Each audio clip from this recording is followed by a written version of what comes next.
Hello, everyone. We're back. This is Robert Vaughn and Alex Jewell, aka DeFi Alex, and we're back with the DeFi Collective. Our email is deficollective@gmail.com. You can watch all our shows on YouTube if you go to the DeFi Collective and just click on Let's Talk Radio. So today we have a great show. It should be very interesting. We're going to talk about the carbon footprint of crypto.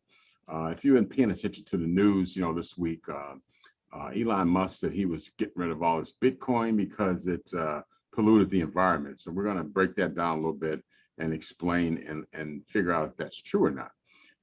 We're going to talk about how crypto uses energy and how this is changing with the new Ethereum protocol. We're going to talk a little bit about proof of work versus proof of stake and how that figures in to the equation. Also, we're going to talk about the intersection of DeFi, data capitalism, data capitalism and inequality. They're all kind of intertwined and intermingled. And we want to talk about that a little bit and tell how the financial systems affect political systems and how they affect society. So it should be a great show. Okay, so without further hesitation, I made some notes here. Cryptocurrency is based on a network of computers. There's a network of computers that's interconnected around the globe that enable something like Bitcoin or Ethereum or Polygon, enable the cryptocurrency to work. This system is called a consensus mechanism. Now, there are two types. There's what's called the proof of work mechanism and the proof of stake. What they do is they regulate the process in which transactions between users are verified. You go on crypto.com and you buy Bitcoin and transfer it to your wallet. That takes place on what's called a proof of work protocol. That means that everything that happens is verified. Alex pays me in Bitcoin, I buy a car, that's all in a ledger, showing that Alex gave me so much, I paid so much for the car. So if anyone wants to know was my Bitcoin legitimate, they can go back and see that I got it from Alex, they can see where he got it from, so on and so forth. Now, understanding the differences, I think can help you better understand cryptocurrency, because of course everyone is interested in what can I have in my portfolio. Can I take $1,000 and make 20 million? That's what everybody wants to know. So we hope that this will help you understand a little better the difference between the two. Basically, proof of work is Satoshi Nakamoto, a gentleman, was Bitcoin's creator. He applied this technology, it existed before, for the use in digital money system in Bitcoin's white paper. White paper is an explanation of what Bitcoin is, how it works, and what it does, and how you can take advantage of it. Proof of work is a group of computers or blocks that anytime there's a transaction, it's verified throughout the whole network. So it's verified around the world and all the computers. If Alex sells Bitcoin, that gets verified in all the computers, and it ensures that the Bitcoin that he sold actually belongs to him, and there's no cheating going on, and it wasn't a Bitcoin that was created and inserted. Because with proof of work, you can't insert something into the chain, arbitrarily. It has to be, everything has to be validated. They call it validation. The thing about proof of work is that when you validate something across a lot of computers, it does take up a lot of energy. It uses a lot of energy. I mean, a lot of energy, because these are supercomputers that perform trillions of tasks a minute, and they validate all the transactions. And when you multiply that by the number of transactions that take place every day with cryptocurrency, a lot of people are buying Dogecoin, they're buying this, they're selling this. So all that has to be validated. Now, the proof of work protocol the computational power of the computers is combined with cryptography, and it creates a consensus and ensures the validity of all the transactions. Now, I won't get into the hashing process or anything like that, but because we could go on all day just talking about proof of work. But the thing you want to know about proof of work is that all transactions get validated so that you know that the transaction you did is legitimate. And that's the important thing. Proof of stake is sort of a modification of the proof of work protocol. And it was designed to reduce the dependence upon energy as a means to determine the supply. Similar to proof of work, proof of stake blockchain is a mechanism that consists of a string of blocks. And these are computer smart contracts or programs aligned in a chronological order based on transactions. The first block is commonly called the Genesis block. That's the 0 block, or that's the first block in the chain.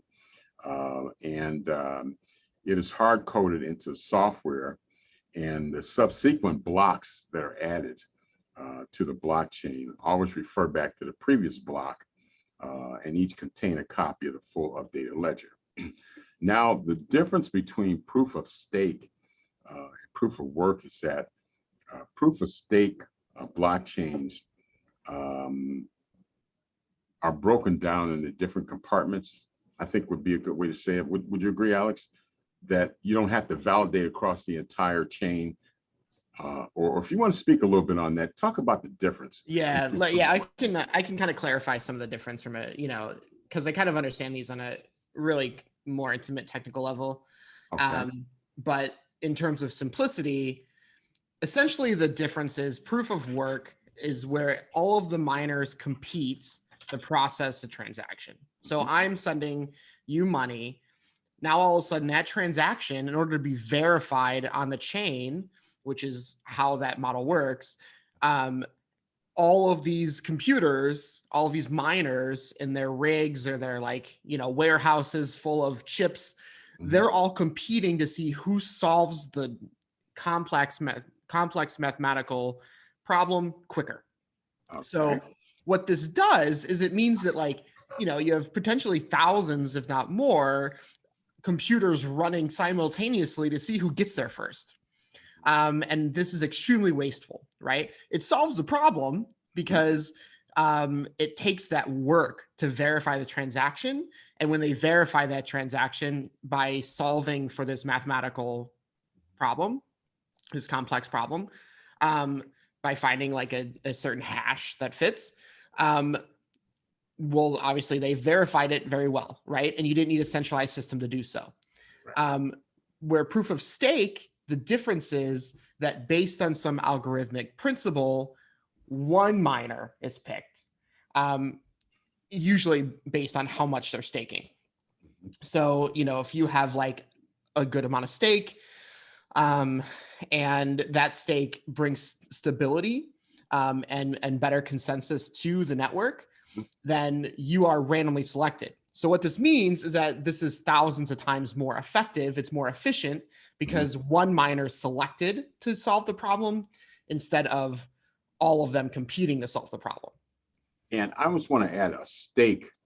A stake is one of our previous shows we talked about liquidity pools. A stake is a certain amount of cryptocurrency that you would place in what's a pool.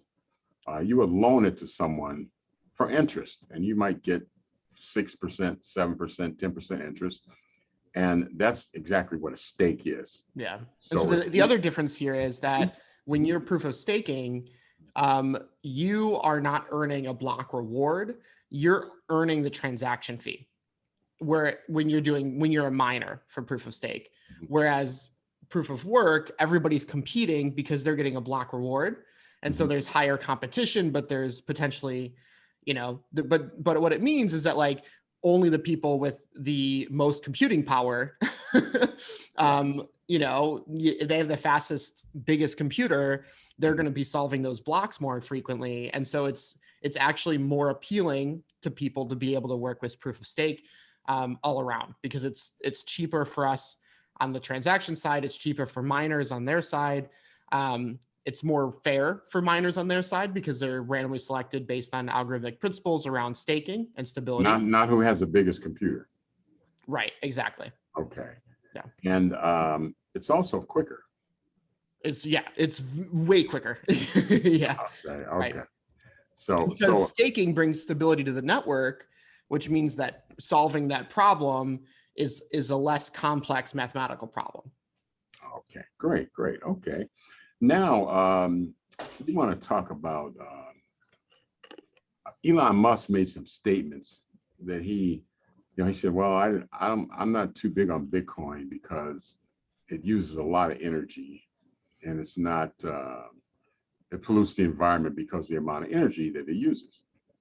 And he was referring to the amount of electricity that is required to perform a proof of work operation across all these computers, which is a pretty big chunk of energy. It is, yeah. Now, there's nothing saying that energy had to come. It was dirty energy.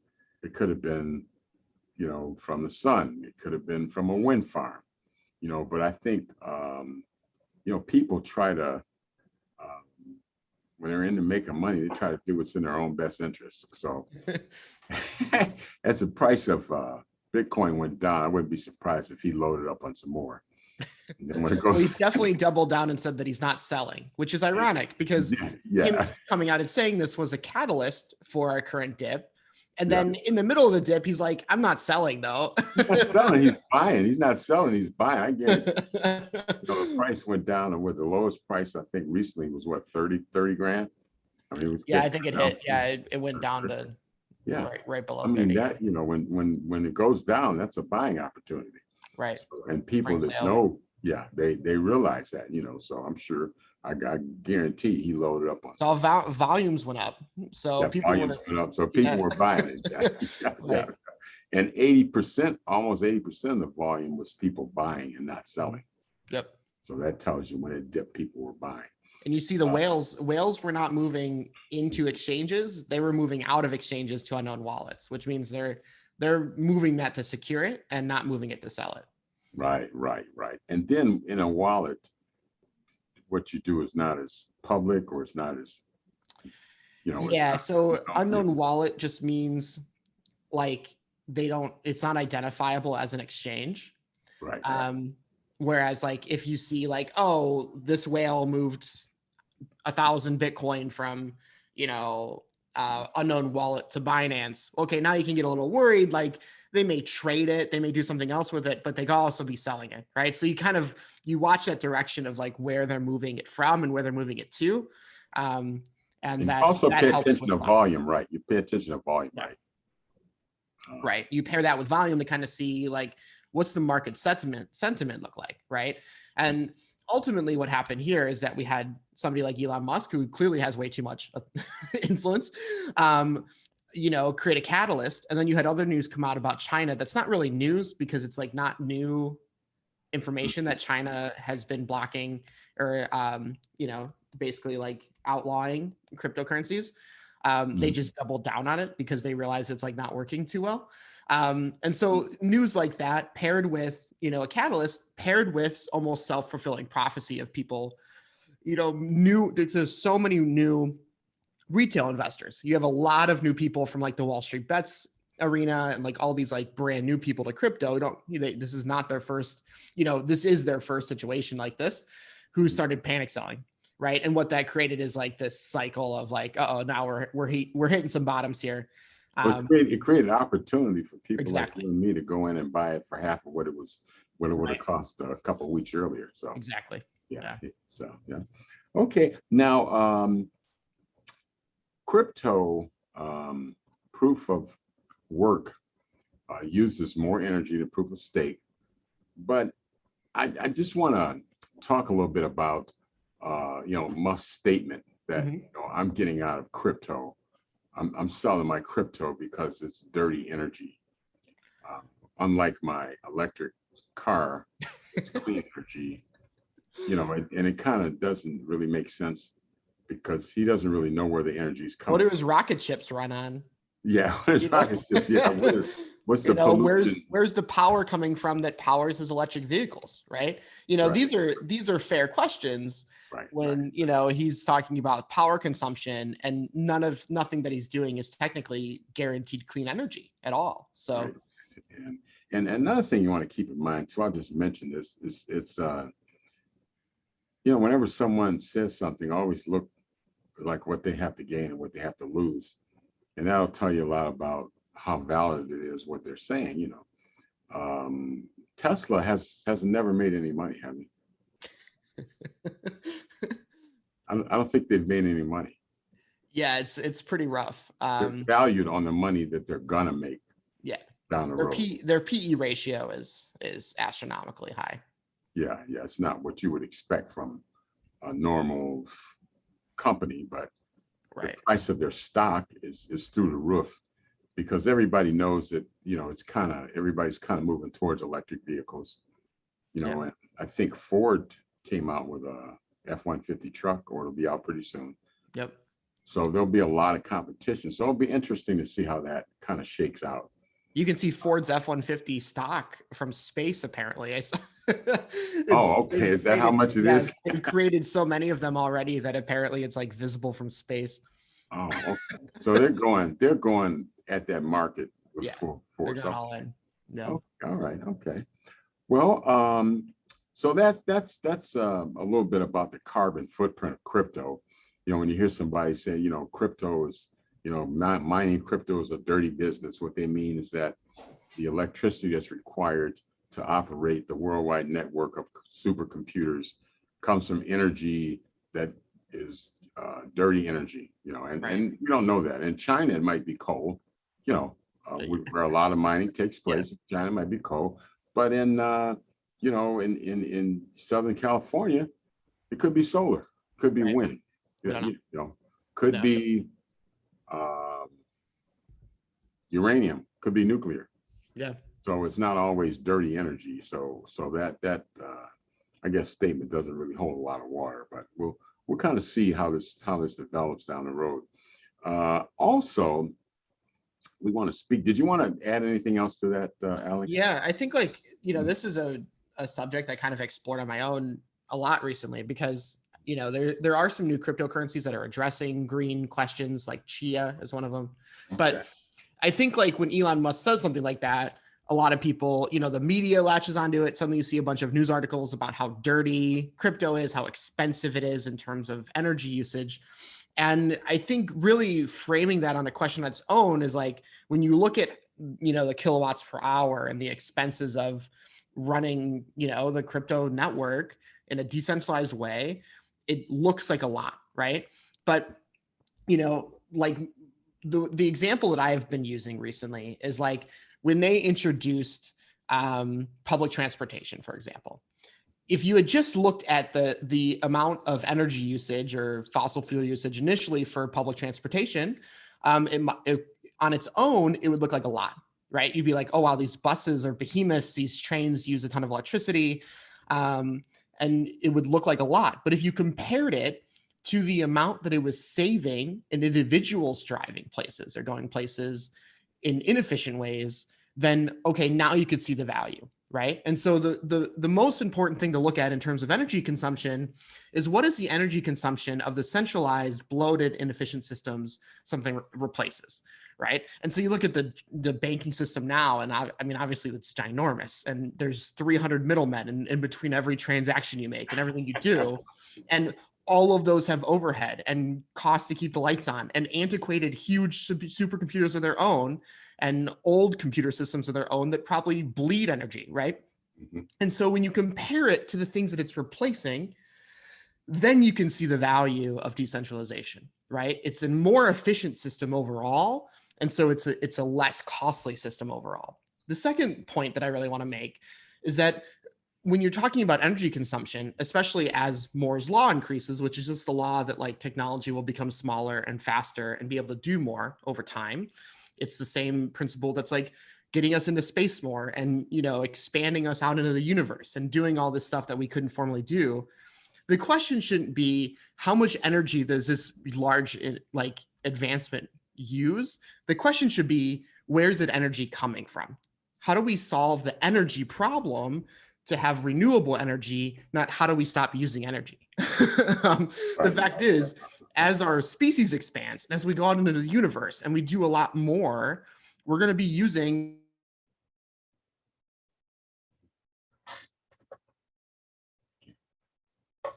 they're going to be expensive things to do.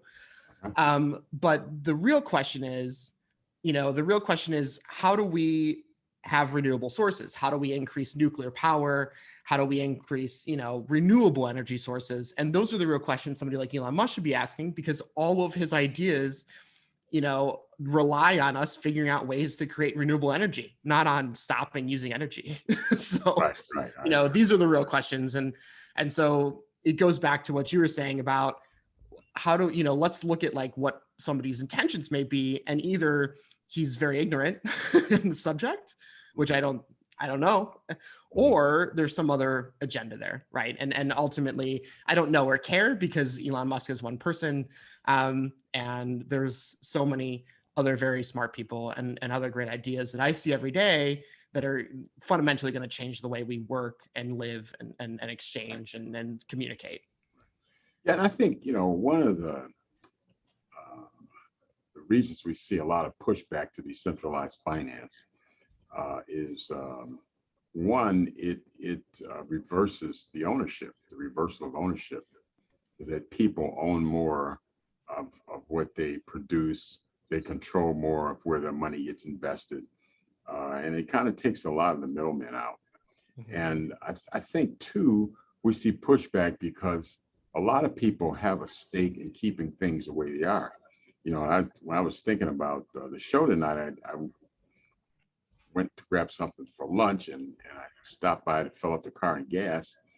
And as soon as I went to the pump, the thing I noticed was that, 39 cents of each gallon is state tax. 21 cents of each gallon is federal tax. So I'm paying 60 cents per gallon for state and federal taxes. Yeah. Now, that's independent of whatever the price of gas is. So if we got gas for free, it would still cost us 60 cents. You know what I'm saying? Right. So a lot of people, have an interest in keeping things the way they are. Right. I can't imagine. I'd like to look it up sometime, how much the state takes in from gas tax. Yeah. The same thing with when we file our taxes, mm-hmm. It's still an antiquated, difficult process. The government already knows everything they need to know. Why is this not automated? Well, the reason it's not automated is because all of these tax preparation companies lobby every year millions and millions of dollars to prevent them from making both voting and doing your taxes easier. There's huge corporate interest because they make so much money every year on people doing their taxes with them. There's so much of that corporate interest in preventing the government from running more efficiently. And so when you know little details about like that, about how inefficient the system is and how inefficient it is, despite being centralized and like, oh, we make things easier, we just do everything for you. Well, they exist solely to make money off of being in the middle and having that unfair advantage. Mm-hmm. And all of these systems could be benefited from distributed ledgers and doing things more efficiently with new technology. And so that's ultimately what we're moving towards. Right. And I think that I can't imagine, and just another 30 seconds on tax, tax on the gasoline. I went in to buy some oil. I paid sales tax on that. You pay a regional tax because I live in what's called a region outside the city of Cleveland. So you have what's called a regional tax. Mm-hmm. There's a county 8% county sales tax. I mentioned that. It's like crazy, the amount of money that we pay in tax. And I know that tax revenue is needed, but right. You kind of question why so many. Why can't we just have one? I don't know if any country does that. Just have one tax rate where when you get paid. And I think blockchain could solve something like this. Yeah. And who gets affected the most by little taxes like that, right? It's not the wealthy. You No, know, they in couldn't care less. comparison to their wealth, they're paying almost nothing. But if you're somebody who's poor and you're still paying all of those taxes on your daily necessities, this is also an inequality issue where we have like a very static regressive tax system to avoid taxing the rich more instead of a progressive tax system where the rich have to pay more and the poor don't have to worry about, you know, $3 of tax just with one trip to, you know, the gas station. And Yeah, so this is really important. yeah, it is. It is. And this brings us to our next point. Yeah, we want to talk about decentralized finance, capitalism, data, and inequality, sort of how these all intersection, you know, how they affect each other. The economic system that we're in right now, um, it works. I mean, it works good if you're at the top or in the middle or close to the top. If you're at the bottom, you know, I think that's why you see a lot of discontent now, because there was always a feeling that you could get from the bottom to the top. And I don't know if people feel that way. And I don't know if it's possible like it used to be possible, because it's so hard to get from the bottom to the top now.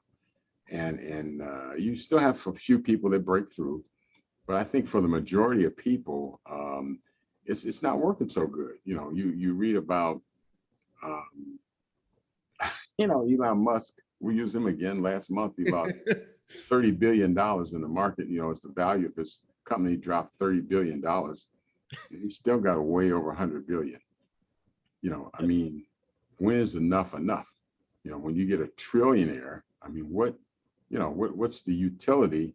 What's the purpose of money if there's no utility? And if you have billions and billions of dollars, there's really no utility to the money. Bezos just bought a $500 million yacht. For what? Yeah. And Why? he has another yacht that follows that yacht if he wants to He get already off. has what? He already has a huge yacht that's way too big anyway. Like, Yeah. you know what I mean? It's so silly. Yeah, it is.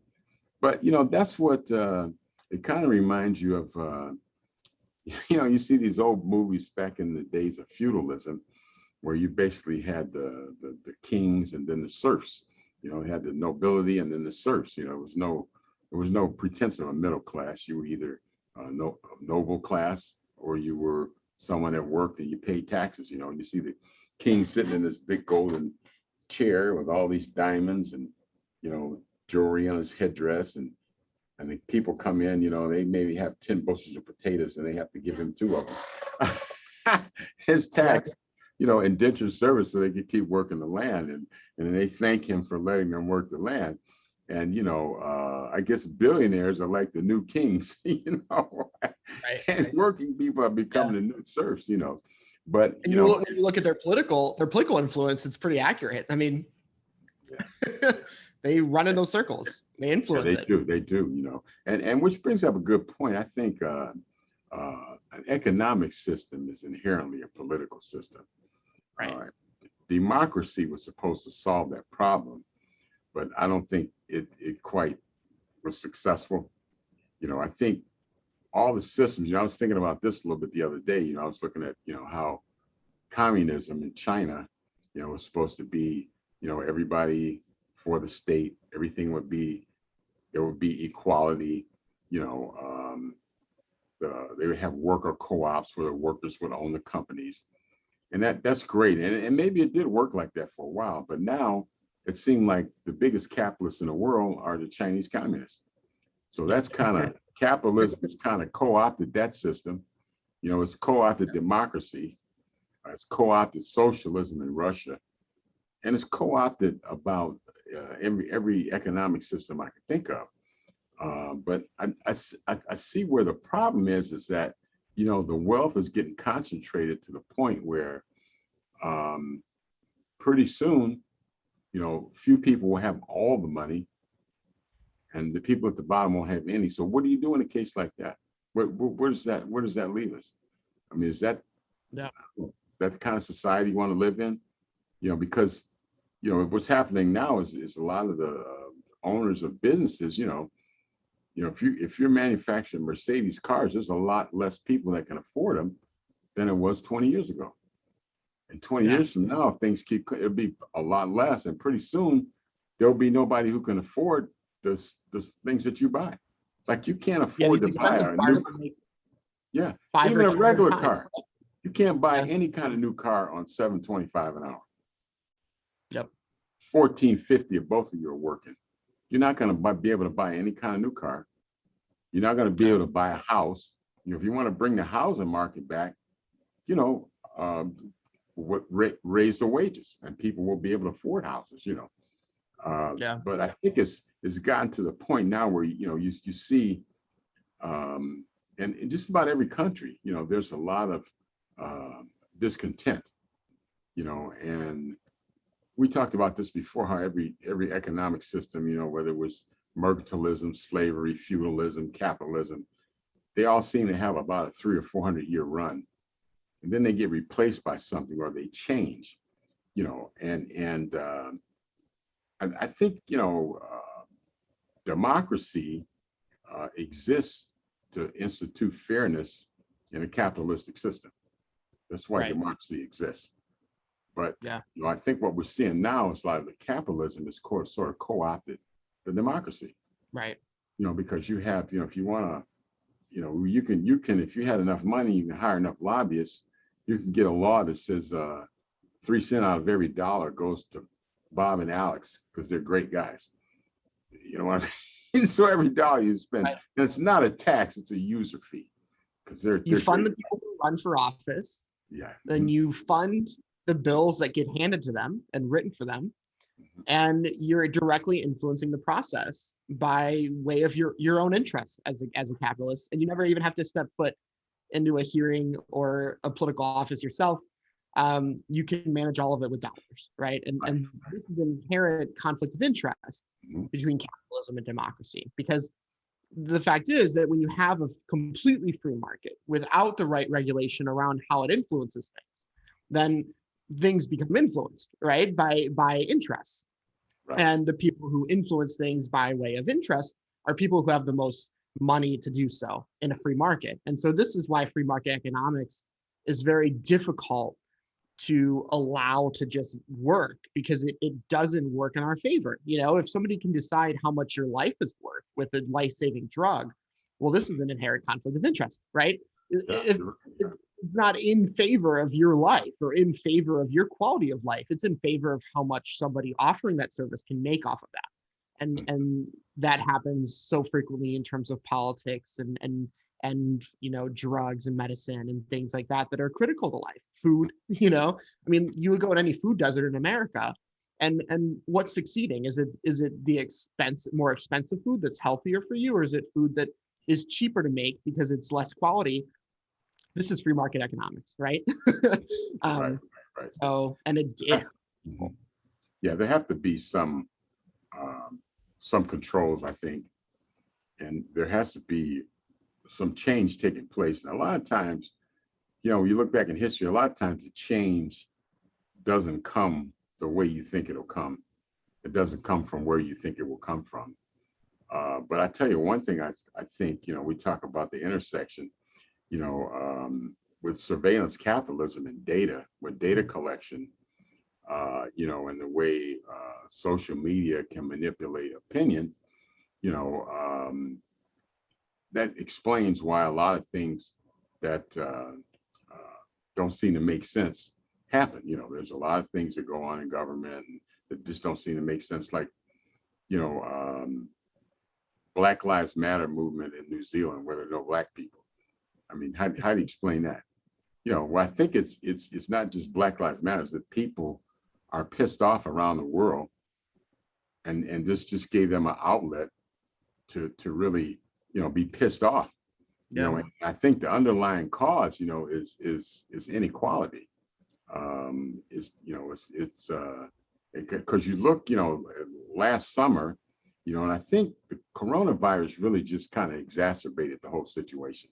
Right. Because, you know, at first, I remember first when they came out with they were talking about the vaccine. At first, they were going to try to sell it, man. I don't know if you remember that. I do remember that. I'm like, you guys got to be kidding. People came out and they were like, yeah, we can't really like guarantee this will be free. And people were like, Are you serious? Well, first they tried to buy, they tried to buy AstraZeneca. They tried to buy the whole company. Which is kind of good that they did, because they turned out not to be so great. I know. And they were going to sell it to everybody around the world. They said, you know how much money we can make if we could sell something to everybody. And that's kind of where, that profit motive goes kind of haywire. Yeah. And really, I can't even imagine how many meetings that people had to have to say, here's how much you can make selling it.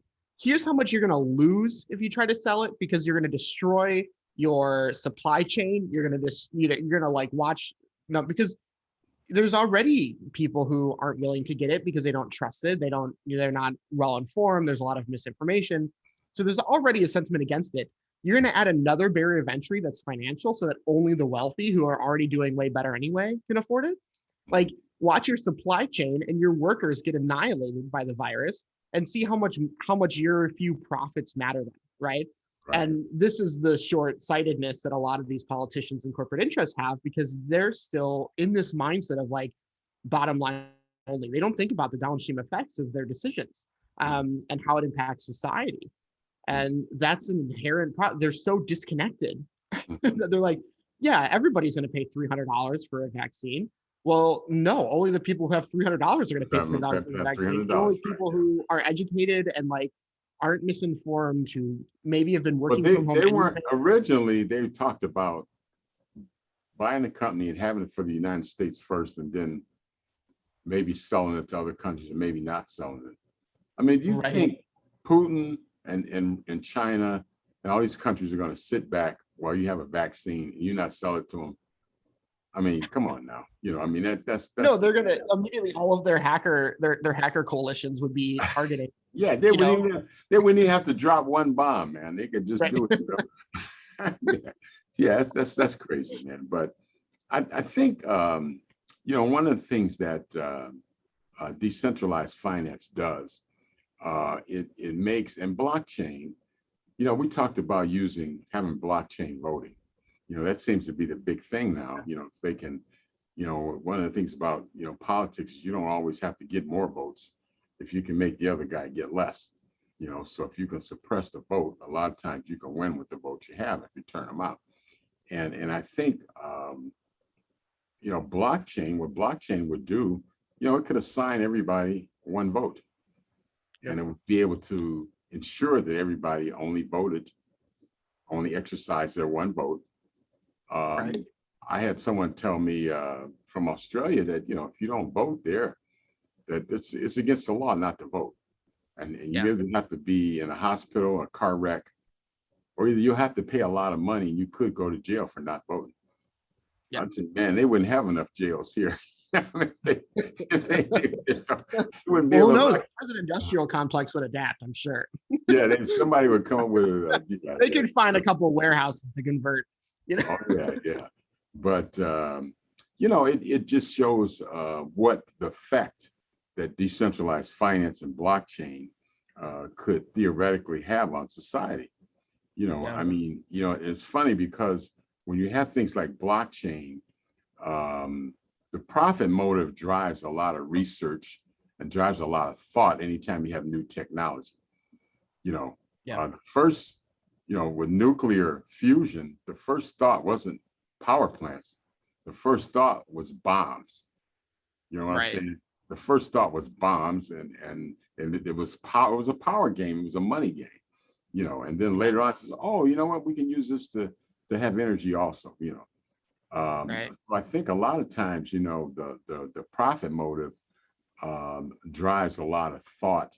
And when it comes to things like decentralized finance and blockchain, I think, a lot of Elon Musk's statements in the last couple of weeks were probably to manipulate the market to his advantage, And if you think he didn't buy blockchain at 30 grand, you got to be nuts. You know what I'm saying? Especially if he's still holding it. Somebody was buying a lot of it. Somebody with a lot of money. And I don't think it was. There's been a lot. Yeah, there's been a lot of movement. There's been a lot of movement. Yeah. So, but I think, we try to strive for equality, amongst not just financial equality, all types of equality. And that's what everyone on earth is about. It's either about land ownership or equality, and they usually go hand in hand, you know. And I think blockchain could address a lot of this. And eventually, you think we'll ever get around to using it for maybe like voting or something like that? Because I think decentralized finance, we talk about the reversal of ownership. It puts the ownership back to the people in terms of what they want to do with their money. You can, put 100 grand in a bank and get, maybe 1.5% interest, or you could, do your research and invest in cryptocurrency and maybe get a lot more, or just buy crypto and stake it and get 10% interest. Yeah. So I think it will. I mean, we've had some politicians recently that are more educated in it. I kind of disagree with some of the things he said more recently, but somebody like Andrew Yang, for example, was, he had explicit policy when he was running for president that discussed decentralization and blockchain. Now he's running for New York mayor, and that's a completely different scenario. But that's the fact is that, different fact. Yeah, completely different situation. But the fact is that we have a growing number of politicians. We have another woman who's been working on actual government policy in terms of like what it looks like and what regulation looks like for crypto, what it looks like for ICOs and things like that. And in the spirit of that, she released policy she's working on GitHub as open source code. She released it so that other people can contribute to the policy that she's writing. And so, this is happening. There's, if we can get, it comes down to like, if we can get the right people in office, if we can educate the people in office, you kind of view it a lot where it becomes almost cliche of like, contact your representative, talk to their staff, write them emails. The fact is, if you don't shut up about things, if you're vocal about things, if you're an active participant in democracy, even in the state that it's in, you have the potential to be able to bring things to the right people's attention. And if they don't know about it and they have good intentions, because plenty of politicians do have good intentions, if you can inform them enough and educate them enough on something that you care about and the reasons why you care about it, this very well may end up on their agendas and may end up being one-pagers that they read so that they can educate themselves and then push for policies that are in favor of those changes. If you don't do that, look, so we've got to be active. Yeah, you're right. And I think education is such a big part of it. I recall when they had Mark Zuckerberg on Capitol Hill, and he was trying to explain the internet to the senators. And a couple of them, they really had no clue about what it was. They don't even write emails for themselves. How it worked, how it got from here to, how you could talk to somebody in France. They had no clue. And it was amazing. These are the guys making policy. And they know how to get elected to office, but they have no clue about technology. And then, you fast forward to, surveillance capitalism, this whole data protocol and decentralized finance, and they really, really have no clue. So I see education, particularly education of, the shot callers, the people in charge, is really being of utmost importance.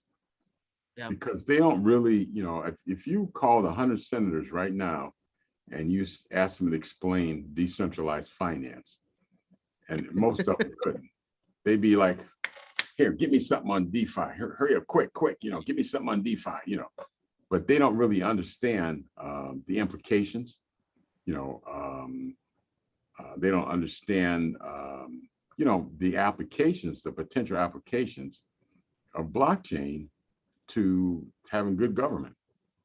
And if we don't educate them, if we don't influence them, if we're not vocal, guess who is, right? It's the corporate interests who have a lot to lose in the face of this stuff. And so do you honestly trust the corporate interests to be educating them properly? Absolutely not, right? So if we want to come out on top, if we want this to work, we've got to be active. Yeah.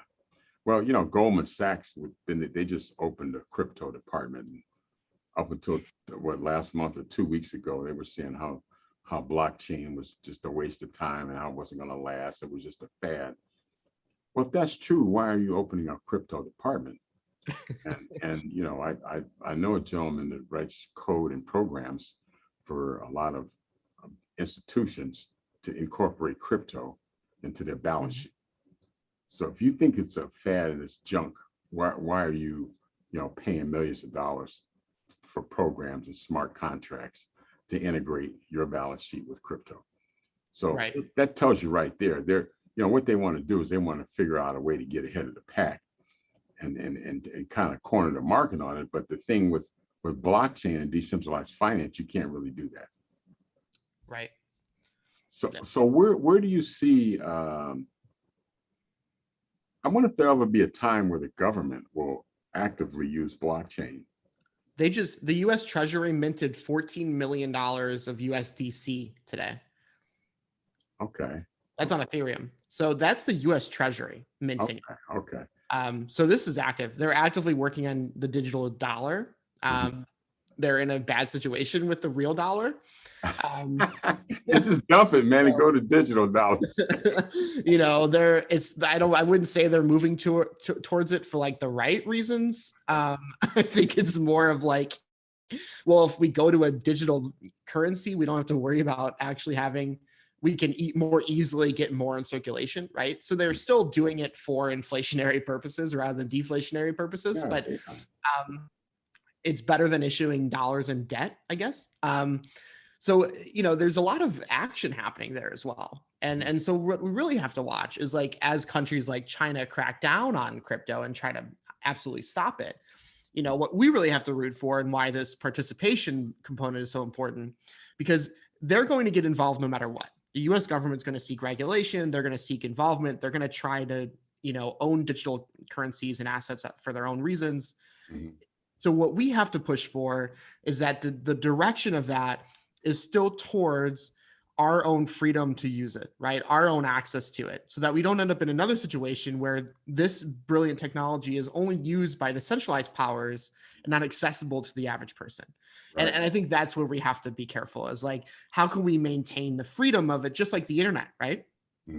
We are constantly battling freedom of the internet. We're constantly battling corporate interests that want to control the net neutrality. And so we're going to end up in those same battles with cryptocurrency, no doubt. And so we have to make sure that we have the right people on our side to fight those battles. Okay. And I think the fact that cryptocurrency is worldwide, it can't really be co-opted by one government. Would you agree with that? I mean, China has their own, they have their own cryptocurrency, which I would never invest in, but you know, because it's probably the opposite of what decentralized finance. Yeah, I wouldn't say it's the most transparent. That's totally centralized finance, not decentralized finance. Right. So it's not anything I would even consider investing in, because they want to control it, you know, and some companies are adapting. Was Ethiopia just had an agreement with Cardano to make that the national cryptocurrency of Ethiopia, and Cardano is also a currency that operates on proof of stake, right? Yep. Or it's moving in that direction. It operates on proof of stake, so it's a little more efficient, and you know, so I think I see more countries adopting crypto, which I think is good, because then one country can't sort of get a monopoly, you know. And it's different. Crypto is different than having your own currency, your own national currency, because you can manipulate your own national currency. But if there are only so many Bitcoin in existence, it's harder to manipulate the price. Wouldn't you say so? Yeah, definitely. What we have to be careful of is, especially with like proof of stake systems, we have to be careful of not allowing any one owner to end up obtaining more than 50%, because then we end up with a centralization problem. It's, you know, it kind of goes against then the design, and so we have to make sure that nobody's staking so much, and so we have to watch out for governments that will try to incentivize, and I think this may even happen too, where they try to incentivize people to use their crypto for taxes and things like that, where they can accumulate the original tokens and then end up with a majority of a certain network. Okay. And so we have to make sure that like they're not ending up with the majority of Bitcoin, or not ending up with the majority of Ethereum, or ending up with a majority of some important cryptocurrency to the point where it's no longer centralized. And some sort of government or group of governments is now managing more than 50% of the network, which, you know, inherently becomes a conflict, right? Okay. So now, is that something you could write into the protocol or the smart contract?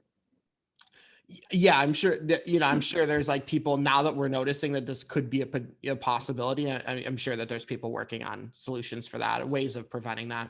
Okay. But So really, the it's more of next, a being cognizant of it, of like, you know, let's say they start offering like, hey, pay your taxes and, you know, in a certain cryptocurrency. yeah. Well, like, what's the intention there? Why does the government want my cryptocurrency, Mhm. right? And so, you know, we still have to be careful in terms of what their intentions may be. Okay. Now the new Ethereum protocol, I guess, will address some of these concerns, because this is a new technology. Yeah. I mean, it's a developing technology. You know, capitalism is a mature and probably old and feeble system. This is a new system Yeah. that still is sort of in the developmental stages. Would you agree? Right. Yeah. It's relatively new. Some of the underlying data structures, like blockchain itself, is actually not that new. It's the implementation of it that's new. Right. Blockchain used to be called as something called Merkle trees, which was like a data structure in programming that already existed. Distributed ledgers have been around for probably centuries, because there's actually like old tribal like communities that use like distributed ledgers on rocks to manage their accounting for like how people exchange things. So it's, you know, this idea isn't new, but The concept is old. yeah, the concept is old. It's so stupidly simple too. Mhm. But now we're thinking of new ways to use it in our modern world to solve modern problems. And that's really where we're running into like brand new ways of solving those problems using this emerging technology. And that's really the exciting part of it. Right. Um, Inequality. How does DeFi level the playing field? How would you say DeFi? I mean, I know we talked about, you know, possibly blockchain voting, Mm-hmm. the reversal of ownership in terms of, you know, what you do with your money. Data, right? Yeah, data. Yeah, data is a big one. You know, and this is something I think that has to be addressed through legislation. Would you agree? Or Yeah. You know, regulation's not necessarily the enemy. Regulation's the enemy depending on who the regulation is in favor of. And so this is a critical point, because a lot of free market, especially like libertarians, will argue for no regulation at all. And this is problematic, because then it depends on, you know, who benefits from a certain relationship. yeah, And so we it need depends regulation on to have depends on protections everybody doing the right thing. I think we right, tried that before. Yeah, right. we tried that before. Yeah. So Yeah. And, very you know, interesting. but really, to put it simply, Mhm. what DeFi offers us in terms of equality is transparency, right? You know, how many organizations have a lack of transparency around what they do, and that gives them an unfair advantage to take advantage of especially minority groups and marginalized people, lower class people, right?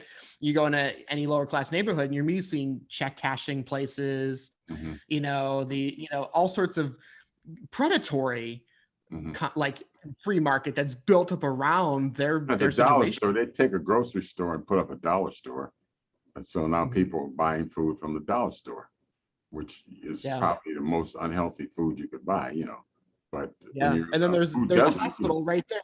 It's not a there's a high quality hospital right hospital there when you get sick. Yeah, yeah.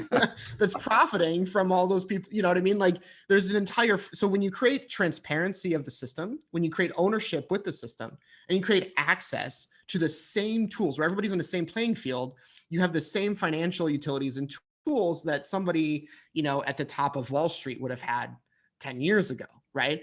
And so that's the difference. Is like anybody can grab a loan from a DeFi protocol, can stake their money without a middleman deciding if they can. These are all of the financial utilities of the traditional financial system that we truly own now. And that access will hopefully provide more equality in terms of, being able to store up wealth, being able to set up a college fund for your kids, or being able to have affordable education to begin with, right? It creates a more equitable system overall in every single way, practically. And so that's really the huge thing. Right. And I think obviously we all always talk about education. I think people really need to be educated because decentralized finance is more than just making money with crypto. Blockchain is more than just making money with crypto and not just money go up technology. yeah, it's more than NFTs and making money with crypto. You have to. I think the more people understand it, and the more that people in positions of power understand it, I think just the fact that it's more, it's not hidden, it's more transparent. I think is going to change a lot of things. Would you agree? Because I think the reason a lot of people do a lot of things is because nobody knows about it. A lot of companies make decisions and do things and pay people. Yep. And they're involved in things that nobody knows about. But if they were the complexity of the system, they might have checks and balances, but the complexity of system with a bunch of middlemen and a bunch of backroom deals and all this stuff, you need a whole team of investigative accountants to even find things half the time, or it takes years later after they've already had 300 trips to the Bahamas and three yachts, and before anybody finds anything out. And it's only because they got greedy at some point, right? Mm-hmm. Yeah. And so this system preemptively prevents that ability to do that. And you couldn't just, I know in the chemical industry, one of the things used to be, you have a chemical company, and after 10 years, you dump it and start a new company. So if anybody ever came to sue you, they'd have to sue the company that went bankrupt. It doesn't exist anymore. And then in 10 more years, a lot of that happened in Cleveland. I won't mention any names, but there were a lot of companies that used to manufacture the left radioactive waste in the city, and microplastics into the water and all sorts of stuff. Right? Yeah. And I think if that's a situation where blockchain and something existing on a ledger, in terms of creation of a company, and being able to trace that and trace the owners, would be beneficial, I think, to society. I don't think the company owners would like it because they couldn't just dump and go bankrupt. But I think that's a way that decentralized finance and blockchain could impact society in a positive sense. So yep. Well, we hope you liked our show tonight. We try to educate in terms of decentralized finance, crypto, exactly what it is, what it does, what it can do, because this is something that's going to be here, it's going to be around, and pretty soon I can foresee the time, and my daughter's a teacher. She asked me, she said, Dad, well, when do you think you should start teaching kids about decentralized finance and crypto if it's going to be around? I said, well, it's 6th grade, man. They need to be knowing about what the blockchain is. And I said, by the time they get to high school, all this stuff will be second nature. And then, by the time they graduate high school and college, you'll have a bunch of Alexes running around, and they'll be writing code all over the place, Especially but I games. think it's like Roblox, Roblox, they've got NFTs, like there's all sorts of even things that are relevant to kids now that are cool. The games, the characters on the games that you can take from one game to the other. You can design your own character, with certain qualities, and you can take it from one game to another.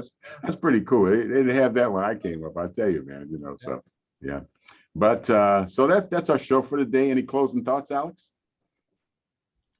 Just be careful, don't panic just because a single billionaire has an idea. The fact is, even if somebody's very smart, there's lots of smart people that are going to disagree with them, right? And so you really have to think for yourself, right? You can't just say, well, there's one smart billionaire said this thing, and the fact is that we're always going to disagree with people, and it's okay to do the research on your own, feel confident in the conclusions you've reached, and just be confident in the future, be confident in the things that you believe in. So don't panic. Things are okay. We're gonna make it. Yeah. And I would just echo what Alex said, because some person excels in one thing, because you're a good, football player or boxer, basketball player, doesn't mean you could be a good U.S. senator. That means you know a lot about politics, and I'm sure you wouldn't want the MVP of the basketball league performing open heart surgery, nor would you want the surgeon to be on your softball team, probably, So I think, a lot of times we assume because people are good at one thing that they're good at everything, and that's not true. But I would just say in closing to do your homework. A lot of people are going to make money in crypto. A lot of people are going to lose money. And, we try to educate people on how it works because that's all people want to know, Right. How can I make money? Well, you better understand how it works, and you better research it, read the white paper, and know what you're getting into. It's just like with a company, before you buy stock in a company, you better know who's involved, what their track record is, what their P ratio is, what their, how much money they got hanging out there, how much debt they got, those are things that you want to know. And I think the same thing with crypto, you want to do your homework. So with that, I would just say, I can't say wear your mask anymore because a lot of people don't have to wear masks now, but just be careful and stay healthy. And, we appreciate you tuning in and letting us into your homes. And until next week, have a great week. Have a good one. Mhm.